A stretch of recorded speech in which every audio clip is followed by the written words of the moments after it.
Olá, turma, tudo bem? Boa tarde para todos, bem-vindos a mais uma aula, mais uma aula de literatura, aqui desse novo formato, vamos colocar assim, tá certo? Espero que você esteja bem aí e que você aproveite, esse nosso momento de estudo, estudo esse proposto agora com uma nova escola literária. Gente, nós vamos falar hoje sobre essa escola aqui, sobre o simbolismo, tá certo? Fica atento, faz anotação ao término do vídeo, tá? E você vai entender com simplicidade, é uma escola boa de você estudar.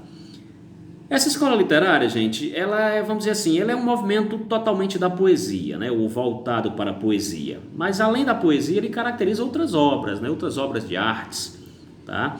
Ele vai surgir na França no final do século XIX, com forte oposição ao realismo, ao parnasianismo e também ao naturalismo. Lembrando que toda escola literária que surge, ou toda escola literária nova, tá bom? Ela vai então questionar a anterior, vai colocar em xeque as suas ideias e assim por diante.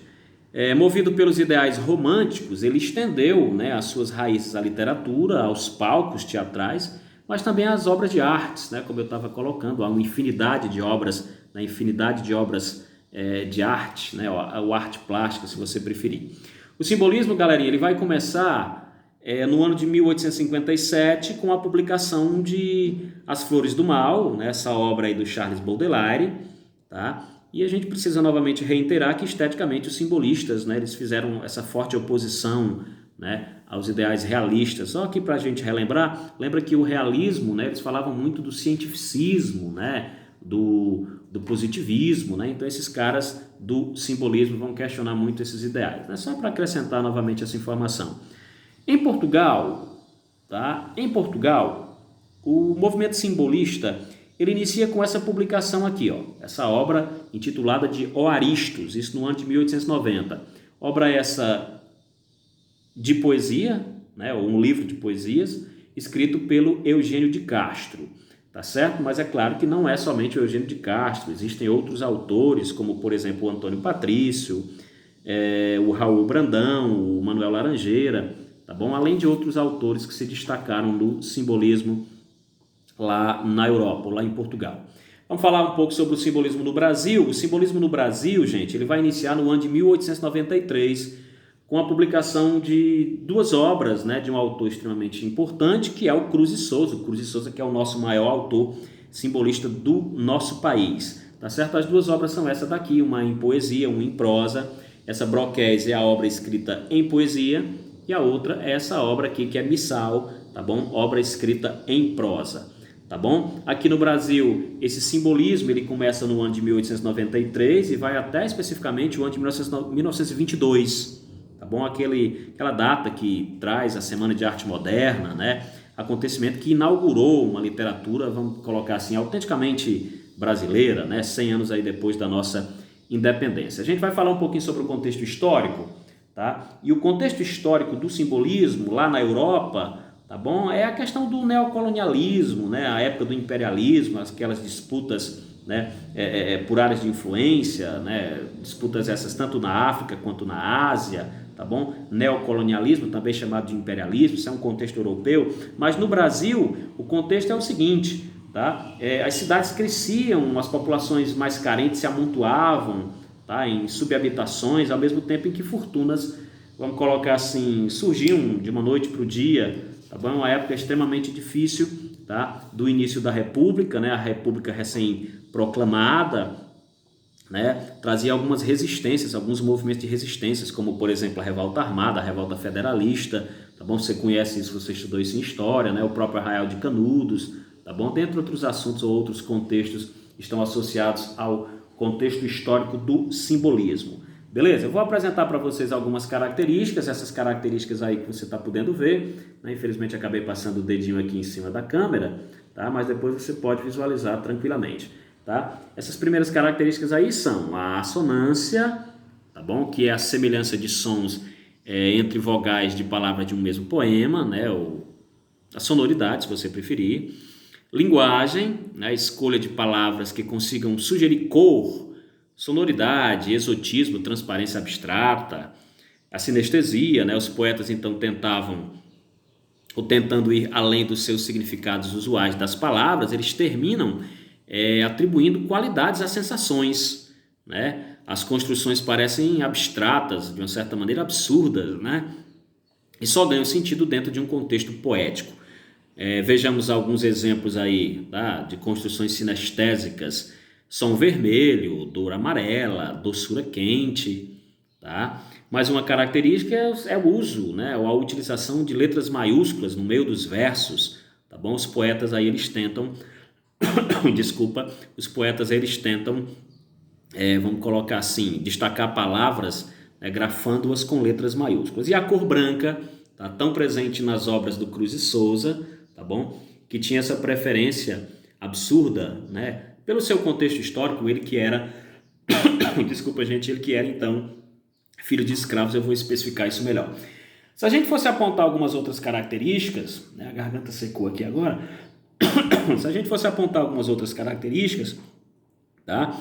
Eu poderia dizer a musicalidade, tá? A musicalidade, né, antes de qualquer coisa, essa característica foi mais perseguida por todos os autores, né, eles que usavam tanto essa musicalidade, né, nas repetições, nas aliterações, né, na própria métrica dessas obras do simbolismo. Outra característica é o mistério, tá bom?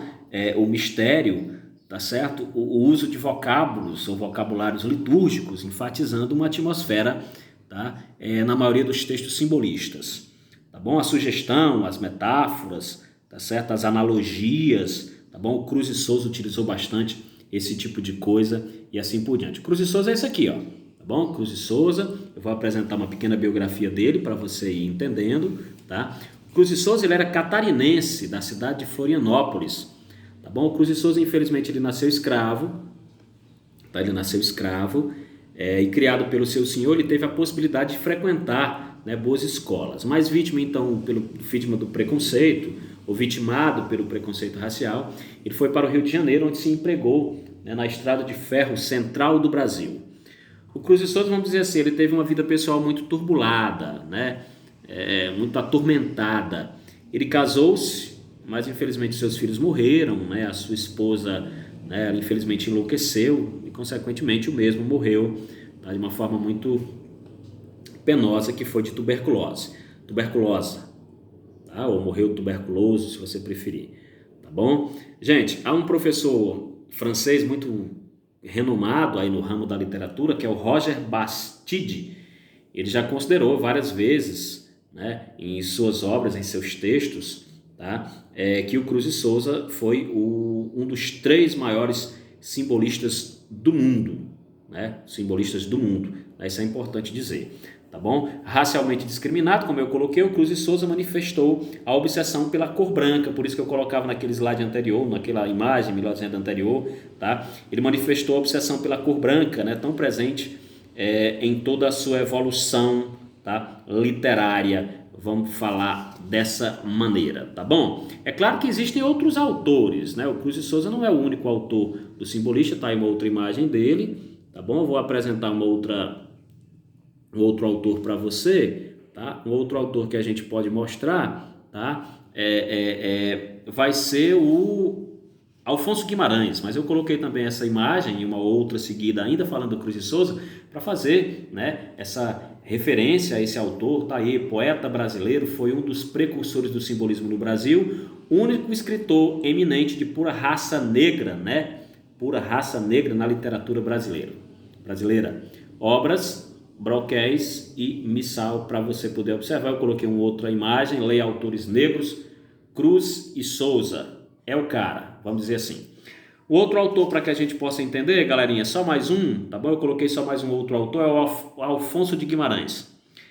Esse autor, ele nasceu em Ouro Preto, estudou Direito em São Paulo e durante muitos anos foi juiz em Mariana, né, cidade histórica vizinha, aquela também cidade histórica que é Ouro Preto. Marcado pela perda de sua prima Constança, né, o grande amor de sua vida, ou seja, quem ele amava, tá? A sua poesia quase totalmente se volta ao tema da morte, né, dessa mulher, da mulher amada do mesmo. Todos os outros temas, né, que o mesmo explorou, como natureza, arte e também religião, estão de uma certa maneira ligadas ao seu primeiro, ou seja, o tema da morte. A exploração do tema mencionado aí, no caso a morte, lhe deu uma representatividade, né, no campo da literatura gótica, ou literatura macabra, se você preferir, né, dos escritores ultrarromânticos, tá? E também repercutindo, né, quase não sai, gente, repercutindo aí, tá bom, por alguns outros temas, né, ou outros autores simbolistas, tá bom? Esses dois autores eu gostaria de trazer para vocês, tá certo? É um breve resumo, é um pequeno resumo do que consequentemente vem a ser o simbolismo, tá bom? Espero que você veja o vídeo, espero que você faça anotação consequentemente, beleza, gente? Um forte abraço. Eu vou estar fotografando aqui algumas outras leituras, tá bom? Para que você o faça, tá? E se eu achar que é possível na aula de hoje, eu proponho uma atividade. Se não, a atividade fica para outra aula, beleza? Forte abraço a todos, aproveitem aí, bons estudos. Tchau, tchau. Saúde a todos.